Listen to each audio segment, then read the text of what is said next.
sakutin mo na lahat ng gamit mo. Because I don't want you working for us anymore. Sir, sir naman. Yes, Yoli. You're fired. Sir, pasensya na. Maawa naman kayo, sir. Huwag niyo naman akong paalisin.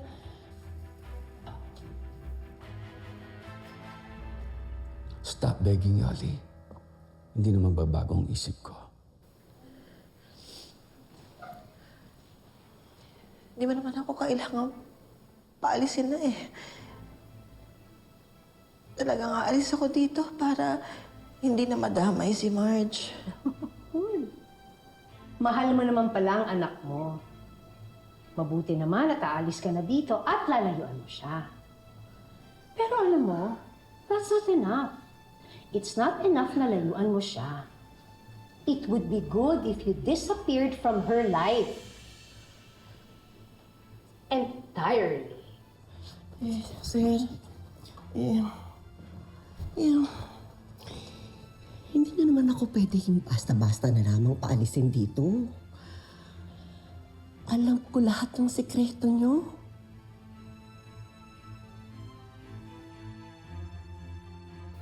Naiintindihan ko. Magalit ka sa akin dahil may kasalanan ako sa iyo. Pero hindi ka naman kailangan maging masama. Hindi ka naman kailangan manapak ng tao para lang gumaan ang pakiramdam mo. Huwag mo akong takutin, Yoli. Like you said, kilala mo ako. You know what I am capable of. Baka magsisi ka. Baka magsisi ka. Na po talaga. Sir.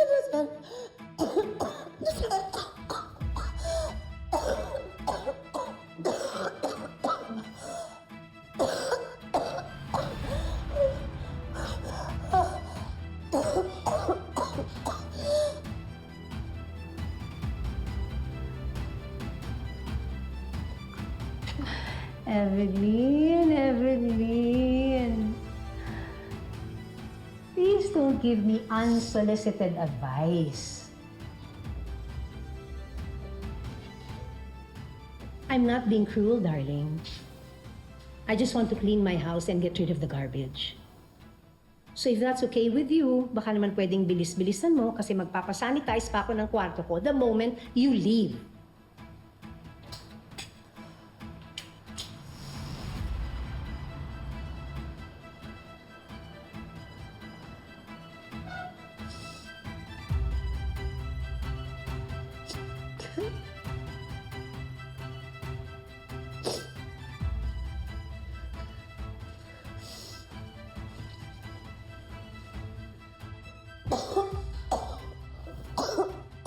Yoli, now you may go. Go!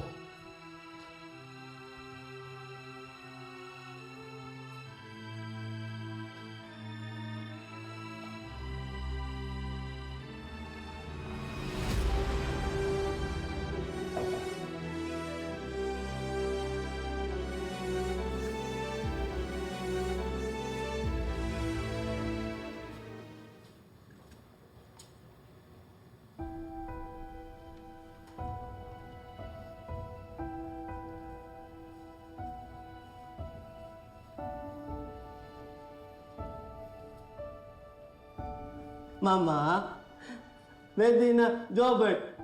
Hot na pati, Pong.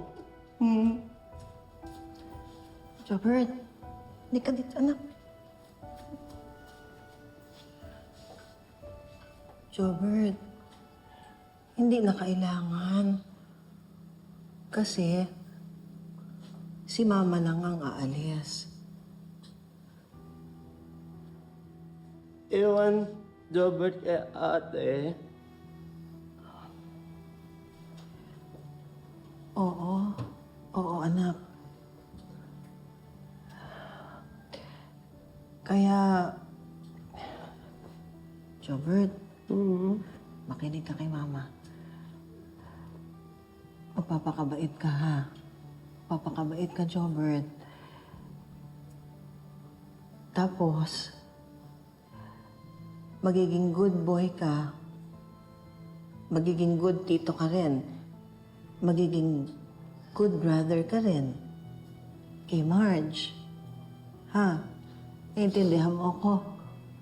Di ba naiintindihan mo ako, Jobert? Good boy ka eh. Tapos, lagi mong ipapagtanggol si ate mo pagka may mga nangaapi sa kanya, Jobert. At saka, lagi kang susunod sa lahat ng mga pinapagawa sa'yo ni ate mo, ha?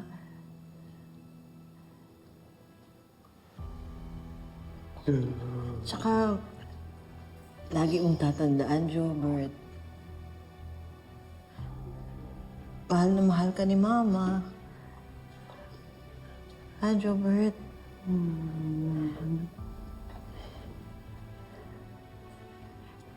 Yakap mo ko, Jobert.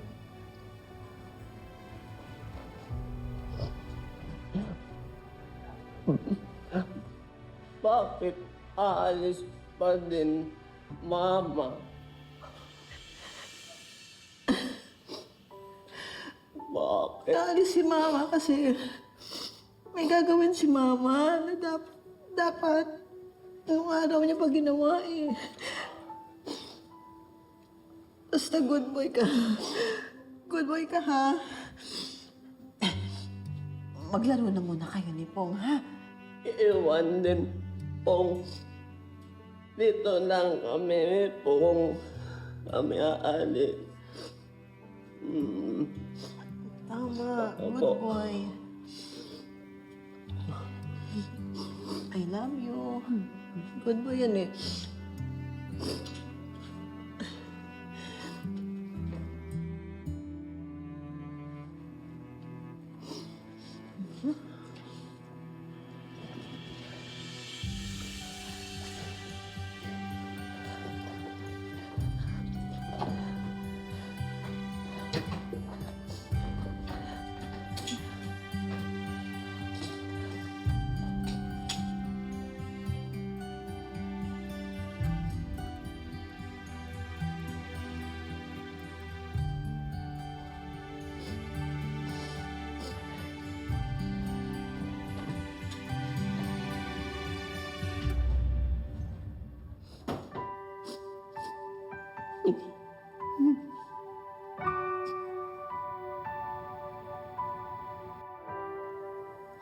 Oo nga, dahil buti na lang may nahanap akong apartment malapit dito sa mansion.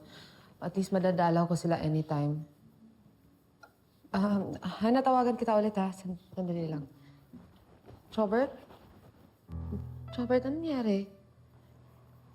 Umiiyak ka ba? Ha? Asan si Mama?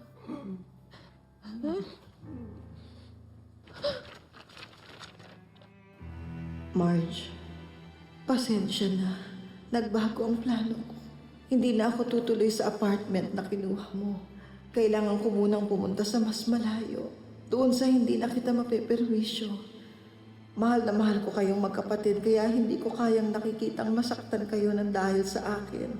Ayoko nang maging pabigat sa'yo kahit kailan. Ayoko nang masira ko ang buhay ninyo ni Jobert. Kaya mas makakabuti sa inyong dalawa kung hindi na muna ako magpapakita. Lalayo na muna ako. Para malayo na din kayo sa gulong dala ko.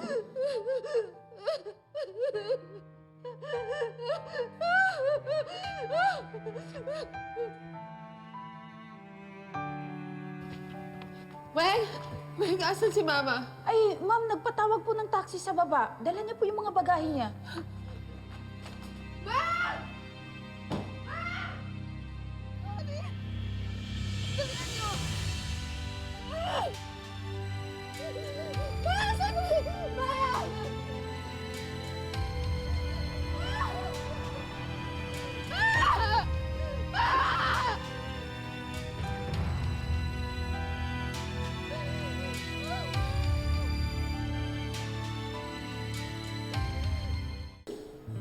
And I know, sumusunod ka sa yapak niya. Pero tanalo, huwag mo siyang gayahin.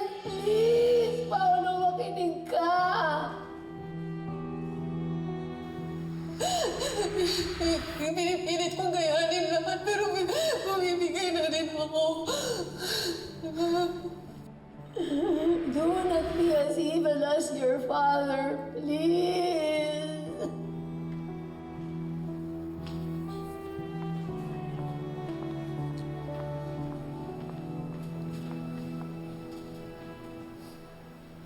Love?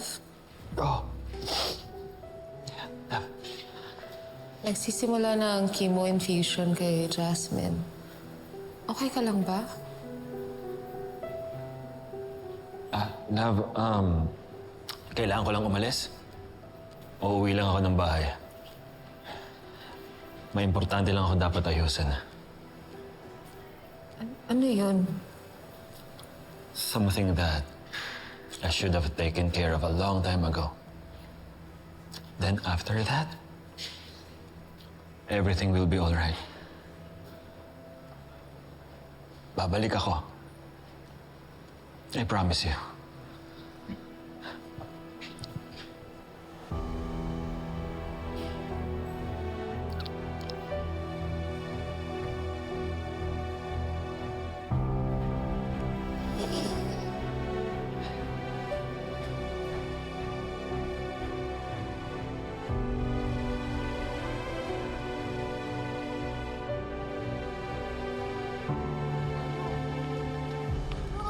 Bakit ba iniiwasan mo ako? Ano bang nagigilty ka? pwede ba tumahimik ka? Mamaya may makarinig sa'yo eh. Puro problema lang naman yung dala ni Marge sa buhay mo. And all I give you is good time, pero bakit mas pinipili mo pa siya kaysa sa akin? Tawad mo ako. Of course. She's my wife. I'll be there for her. Sobrang bigat na ng pinagdadaanan ni Marge. At ako lang yung taong masasandalan niya. So ako yung magsasuffer ngayon? Eh, kasalanan mo ng nanay niya kung bakit wala siyang ibang maaasahan eh. Didn't we agree that this is just for fun? Bakit parang nagiging demanding ka na?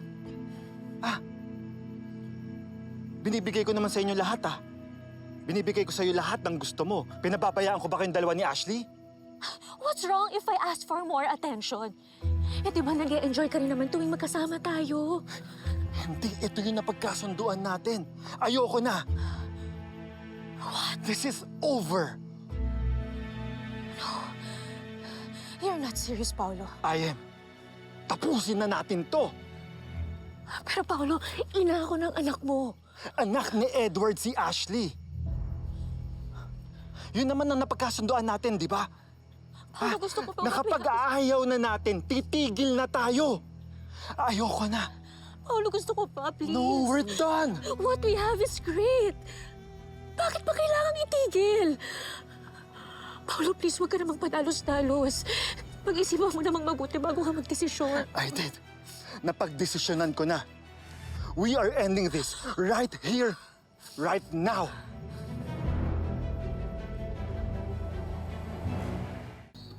Wisit kasi na Jobert yan eh. Hindi pa natuluyan.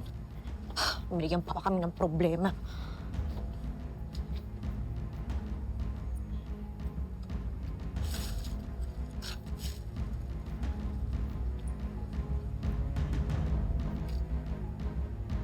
Thea?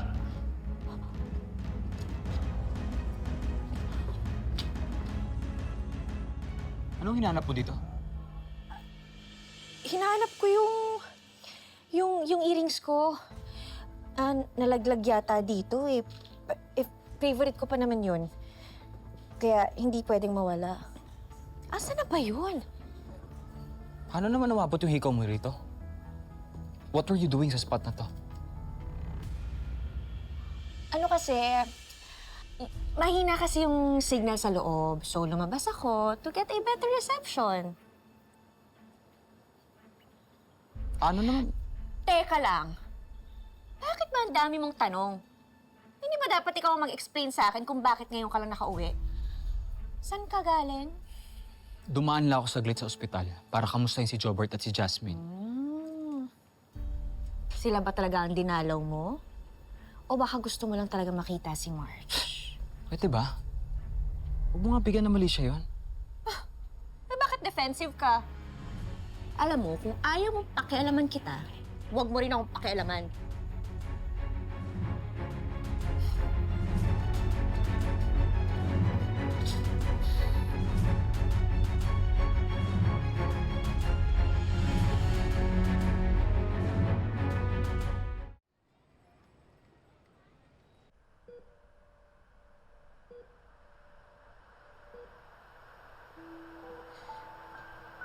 Ingon ng doktor, wala ko na kayo ma-feel karon kay comatose ka.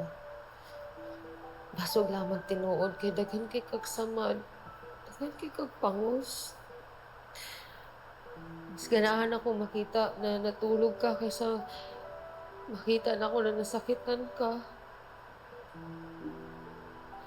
Pero Jobert, please. Please, gumising ka na. Gising ka na.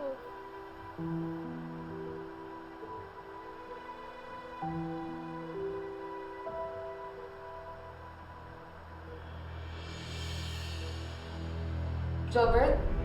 Jobert, gising ka na. Jobert! Da! Da!